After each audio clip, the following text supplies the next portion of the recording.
আপনার কম্পিউটার বা ল্যাপটপে যদি আপডেট সমস্যা থেকে থাকে আর যদি আপনি এই ভিডিওতে ক্লিক করে ফেলেন তাহলে ভিডিও দেখে যান, সমস্যা অবশ্যই সমাধান হয়ে যাবে। চলুন ভিডিও শুরু করি।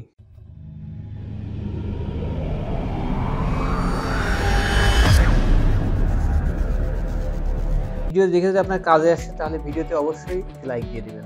দিস পিসির উপরে রাইট ক্লিক করে ম্যানেজে যাবেন। এরপরে আপনার সামনে আসবে একটি ইন্টারফেস, সেখানে সার্ভিস অ্যান্ড অ্যাপ্লিকেশনে ক্লিক করে দিবেন। এরপরে সার্ভিসে ডাবল ক্লিক করে দিবেন। স্ক্রল করে আপনি নিচের দিকে আসলে দেখতে পাবেন উইন্ডোজ আপডেট ফোল্ডার, এটা কি ডাবল ক্লিক করে দেন, স্টপের উপর ক্লিক করে দেন। উইন্ডোজ আপডেট অটোমেটিক অফ হয়ে গেছে। এরপর আপনি চেকবক্স থেকে আপনি ডিসেবল করে ওকে করে দেন, তাহলে উইন্ডোজ আপডেট বন্ধ হয়ে যাবে। এবং আমাদের এই কাজটুকু এখানে শেষ, প্রথম স্টেপ। এরপর আমরা দ্বিতীয় স্টেপে কাজটি করব। এর জন্য আমাদেরকে এখান থেকে বেরিয়ে আসতে হবে। দিস পিসির উপর ডাবল ক্লিক করবেন। এবার আমাদের যেতে হবে সি ড্রাইভ। সি ড্রাইভে ডাবল ক্লিক করে দিচ্ছি এবং সি ড্রাইভের ভিতরে আপনার উইন্ডোজ ফোল্ডারটি খুঁজে বের করতে হবে। উইন্ডোজ ফোল্ডারকে আপনি ডাবল ক্লিক করে দেন।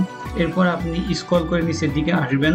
নিচের দিকে আসলে আপনি সফটওয়্যার ডিস্ট্রিবিউশনের ভিতরে আছে হচ্ছে download folder. Download folder click করে আপনি এখানে যে ডাউনলোড থাকবে এখানে কন্ট্রোল এ প্রেস করে কিবোর্ড থেকে ডিলিট অথবা আপনি মাউসের রাইট বাটন ক্লিক করে ডিলিট করে দিবেন এবং আপনার পিসিটিকে একটি রিস্টার্ট দিন। আশা করি আপনার আপডেটের যত সমস্যা দূর হয়ে যাবে এবং আপনার পিসিটি অনেক ফাস্ট হয়ে যাবে।